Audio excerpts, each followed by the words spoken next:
Olá pessoal, muito boa noite a todos, muita paz, muita luz, é um prazer estar aqui com vocês. Bom, hoje nós vamos fazer uma análise bastante interessante, né, de um outro ponto de vista sobre a questão desse grande dilúvio universal. Por que que todos os textos antigos, todos os antigos têm uma tradição sobre uma destruição do mundo através de um grande dilúvio universal, tá? Muito bem. Só que nem todas as tradições no mundo falam no dilúvio em si. Outras, gigantescos terremotos e afundamentos. Outras, numa grande guerra com o disparo de armas nucleares e armas sofisticadas. Como que a gente vai explicar isso, então? Como a gente vai reexplicar Noé na história? Muito bem. Então, vamos fazer o seguinte. Nós temos que reestruturar a nossa linha do tempo, mais uma vez. Tá? Sem essa linha do tempo, a gente não vai entender nada do que aconteceu lá atrás no passado. Vamos colocar hoje. Vamos colocar aqui, né, o ano zero da era cristã. Ok? Vamos colocar aqui 3.000 anos antes de Cristo. Quero que vocês entendam que tudo que foi escrito, todos os livros sagrados que vocês conhecem, foi escrito nesse período aqui, ó. Tá ok? Os Vedas, Platão, Sócrates, tudo entre esses dois períodos aqui. A Bíblia, né? Os textos lá de Zecaria Sitchin, lá dos Anunnaki, todas aquelas coisas, tudo escrito nesse período. Muito bem. Então, quando nós chegamos aqui, 8.000 a.C., eu quero que vocês, nós vamos reparar num conceito. Eu quero que vocês prestem atenção nisso que eu vou colocar aqui agora. Ó. Vou pegar desse ponto aqui, até esse ponto aqui, é 5.000 anos. Né? Que período de tempo dá daqui até aqui? 5.000. Ok? Então, agora eu vou colocar um outro tempo aqui, que é 10.000 AC. Né? E vou colocar mais um período aqui, de 5.000 também, que vai dar 15. Então, nós temos aqui, né, dois grandes períodos. Aqui é o intervalo também de 5.000 anos. Vocês vão ver que tem uma coincidência numérica e matemática muito interessante aí. Né? Então, nós só vamos colocar um adendo aqui nesse trecho aqui. E nesse período, que é um período diferente de tudo, tem um período de 2.000 anos aqui. Muito bem. Né?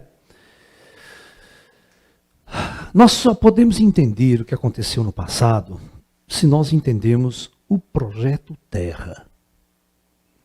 O projeto Terra é algo elaborado pelo plano espiritual superior. Então, se você não acredita em vida após a morte, se você não entende nada disso, se você é igual alienígenas do passado, que não acredita em vida após a morte, que não acredita em nada, é tudo materialista, a coisa vai ficar bem complexa.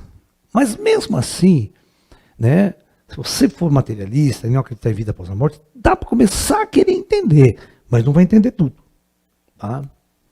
Então, nós tivemos dois projetos planetários, né, na Terra.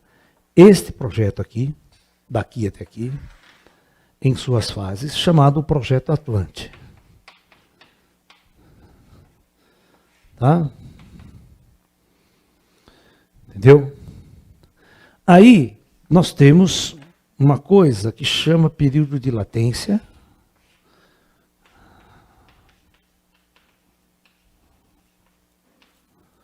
E depois nós vamos ter o projeto atual.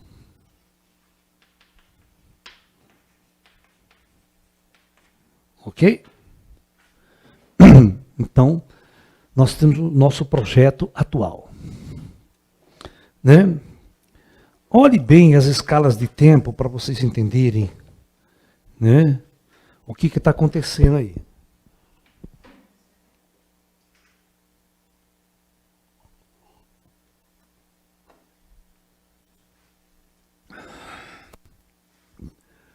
Quando a gente pega um ponto aqui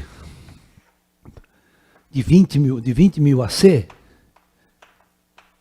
nós vamos ter esse período de latência também.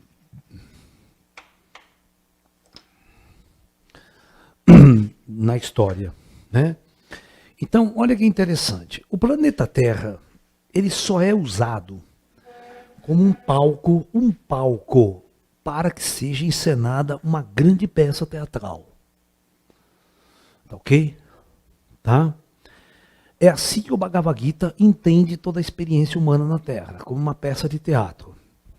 Esse teatro é organizado por Brahma, né, segundo os indianos, para que o espírito vivencie um personagem em cada uma de suas entradas nessa peça teatral. Tá ok? Então veja bem, é muito interessante quando a gente olha pelo lado, né, da visão indiana, da experiência humana na Terra. Nós temos o grande diretor e produtor dessa peça teatral, né, que é Brahma, certo? Só que nós vamos entender diferente.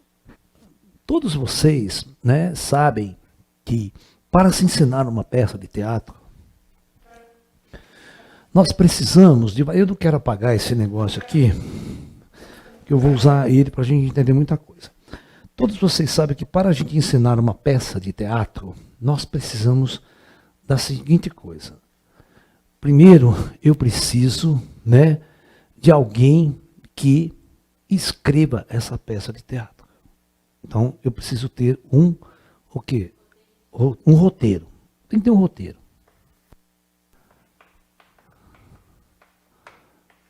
Ok? Um escritor, alguém que vai escrever o roteiro. Tá?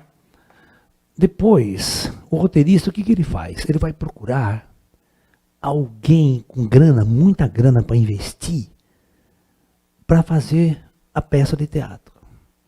Que vai pagar, vai jogar o dinheiro. Então ele precisa de um produtor. Quem vai produzir essa peça? Ok? Ok? Depois que ele arrumou a grana, já tem a grana, vamos começar o negócio. Então a primeira coisa que ele vai ter que buscar é um diretor. Quem vai dirigir essa peça? Então ele escolhe o diretor.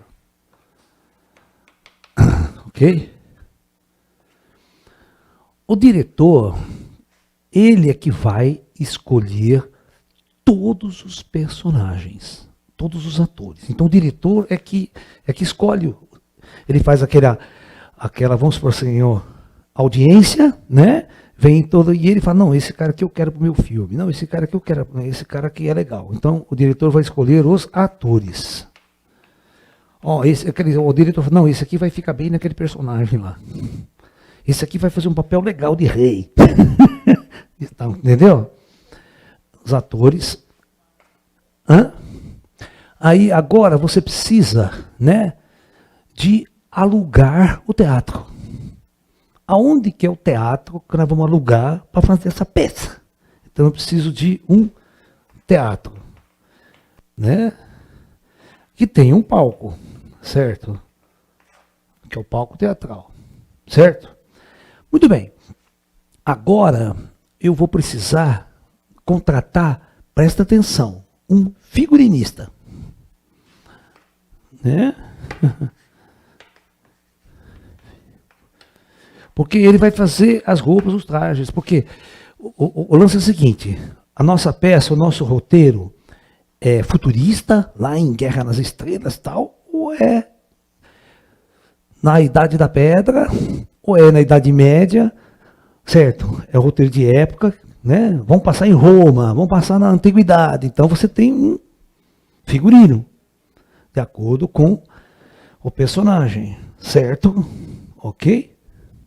efeitos especiais, tudo isso vai ter que ter. Bom, então, eu vou mostrar para vocês, né, como tudo isso aqui é o que aconteceu em nosso planeta Terra. O Bhagavad Gita trabalha muito bem com essas ideias aqui. Então, vamos lá. A grande peça que será encenada, será a jornada humana. A jornada humana é o nome. Então, o roteirista que vai escrever essa peça, né, é um grupo de indivíduos que vai, né, ser o comandante Astar. Então, aqui é o Astar, é o comandante do Projeto Terra. É o Astar. O produtor é Deus. Ou vamos achar melhor assim, a federação. Né? A federação vai pagar a conta. Certo? Quem vai dirigir essa peça? Tá? Entendeu? Aí é novamente o comando Astar. Na verdade, né? É o comando planetário Terra. Aqui, esse roteirista pode nem ser o comando Astar, pode ser o pessoal da federação, fez um roteiro, vamos, né? Os atores. As almas todas que vão se inscrever para essa peça de teatro. São as almas. Ou seja, todos nós. Bom, teatro. Que palco? Planeta Terra.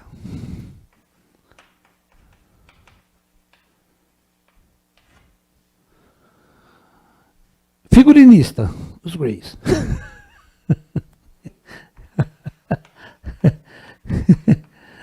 Os Greys que vai fazer nossos corpos biológicos, tudo para, né, entrar aqui.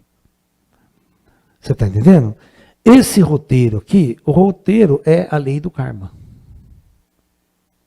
Entendeu? Então, tem as regras, não vai se lembrar de nada, tal, o ator, sabe?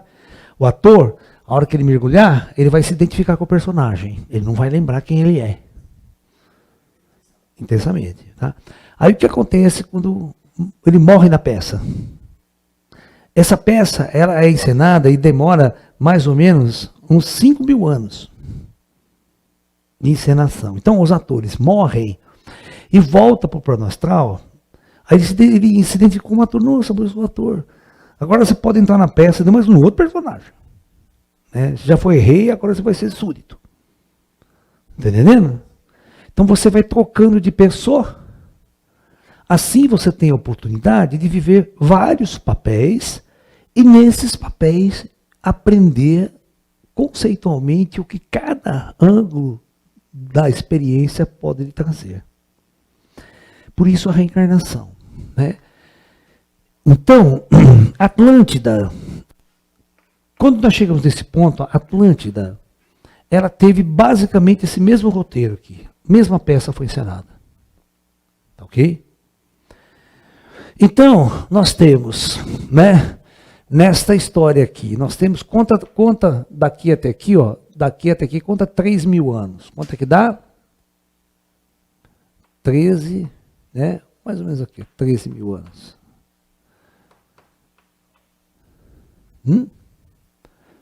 Não, tá errado. É duro. Desculpa. Né?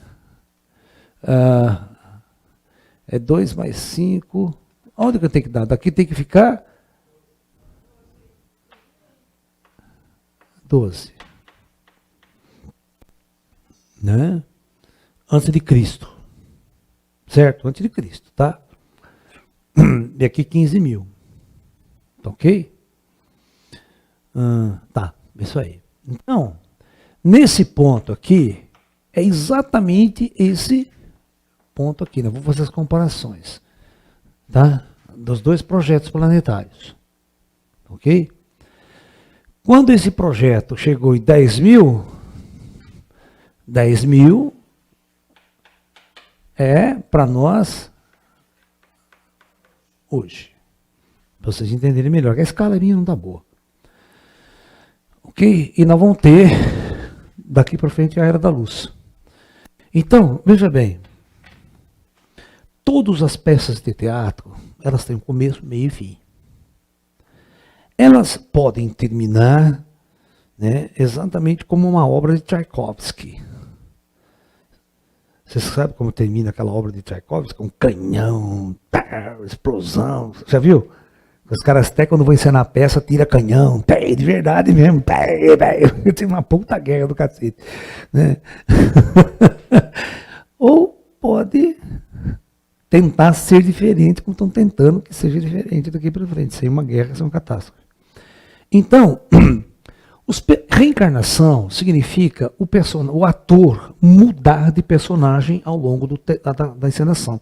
É como os atores da Globo, que numa novela eles fazem um papel, mas na novela seguinte eles fazem um outro personagem, um outro papel diferente. Num ele é bonzinho, no outro ele é o vilão. Né? E assim por diante. Assim também nós encenamos uma peça teatral na Terra aqui. É assim que você tem que ver. Agora, quem comanda tudo são esses caras que estão fora da peça. Os caras ficam por trás dos bastidores da peça. Comandando, dirigindo, controlando. Para que tudo saia de acordo com o plano, né? Ninguém pode sair fora do roteiro. Você está entendendo? Ninguém pode ficar improvisando muito. Senão o cara vem, corta. Né? Então, agora que eu quero explicar para vocês uma coisa muito importante. A Atlântida.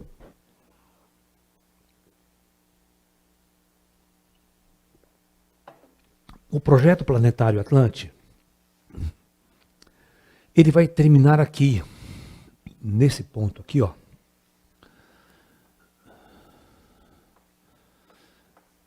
Nesse ponto vai acontecer duas coisas importantíssimas. A civilização Atlante, ela, da mesma forma que nós chegamos nos últimos 500 anos aqui, ó, daqui para frente a humanidade fez isso, em termos científicos, tecnológicos e de população planetária. A Atlântida foi igualzinho nos últimos 500 anos aqui, ó, tá? Nesse período aqui, ela começou um aumento populacional e um aumento tecnológico. Tá? Então, como nos períodos anteriores, a humanidade sempre esteve pelo ego, pela lei do karma, pelas guerras, invasões, opressões, escravidão. Tá? E o mundo inteiro era povoado, o planeta inteiro, com hordas de espíritos, todo quanto é lado da galáxia também. Okay? Exatamente como nós estamos hoje. De repente, chegou no último estágio, né, último século da civilização atlântida, eles começaram a desenvolver uma tecnologia extremamente vibrante. Eles dominaram a ciência genética, dominaram a ciência da gravitação, dominaram a ciência nuclear e dominaram armas e tecnologia que nós nem sonhamos ainda. A nossa atual civilização, os caras não deixaram a gente descobrir isso. Tá? Porque lá atrás já deu merda. A gente chegou só até na arma nuclear.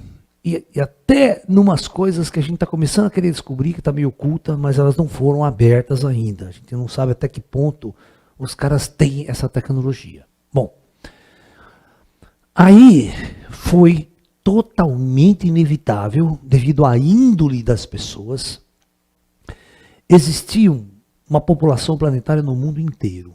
O mundo inteiro estava habitado. A estrutura geográfica do planeta era muito diferente da que era hoje. O desenho dos continentes era outro completamente diferente. Tá? Então, isso os próprios geólogos não entendem, não sabem disso e não concordam. Se você falar para eles, eles ficam loucos. Como é que teve isso, né? Não sabe. Né? Então, há mais ou menos no último estágio, eles foram para uma guerra. Eles tiveram guerras muito poderosas antes.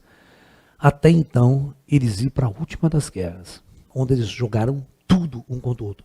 Existia uma Da mesma forma que nós temos hoje uma polarização entre o Extremo Oriente, Rússia e China, e nós temos o Ocidente, na época o Ocidente era Atlântida.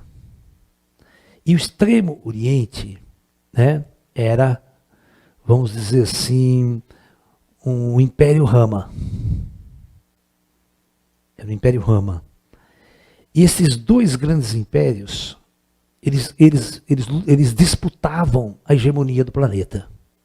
O Império Atlante, economicamente, como hoje a China está nesse quebra-pau para dominar o mundo, e o comunismo dominar o mundo com a ideologia, e uma outra ideologia contrária tentando dominar o mundo do outro lado, um poder tecnológico. Aí essas duas forças entraram numa guerra total sem precedentes.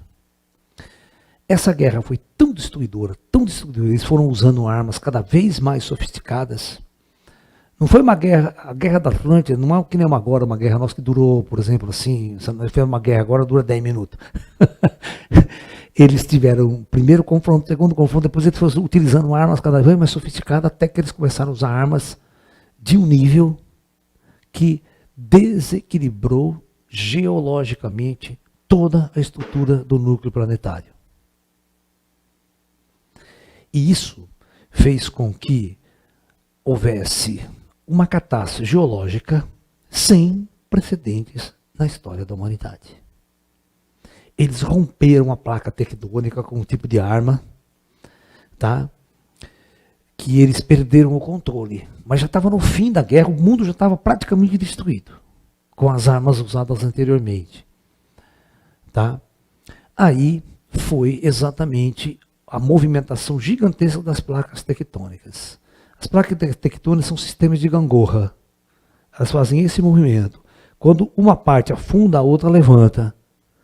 Então, quando a Atlântida estava na superfície, o sistema era assim. Aqui no bico era a Atlântida. Quando houve o confronto, quando houve essa destruição, o continente fez isso aqui, ó, a placa afundou e levantou aqueles dois lados lá, e na outra ponta também abaixou. Então o planeta inteiro foi movido. Você está me entendendo? E essa catástrofe, ela provocou maremotos que inundaram continentes, que inundaram tudo que vocês possam imaginar. Então, quem estava na zona costeira, se foi direto.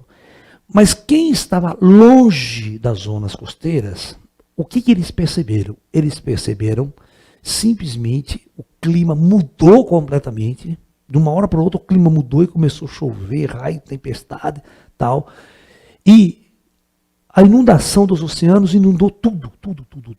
As zonas geladas que eles tinham, que tinha zonas de gelo, derreteu e o nível do mar subiu para caramba. E as zonas que eram baixas ficou toda inundada. Quem estava nas zonas costeiras já se ferrou de jeito, porque o mar invadiu com tudo, né? E esses terremotos, eles não aconteceram tudo uma vez. Uma vez afundava aqui, amanhã quebrava lá. Ficou meses e meses essa destruição. Não foi 40 dias e 40 noites. Foi muito pior do que vocês possam imaginar. O planeta demorou uns 300 anos para se estabilizar. Você está me entendendo? Então, para o pessoal que ficava na... Deixa eu explicar para vocês como é que funciona, onde veio Noé. Amanhã eu vou te explicar mais ou menos. Hoje eu estou explicando o grande dilúvio. Amanhã eu vou explicar a história do Noé. Quem foi, na verdade, Noé?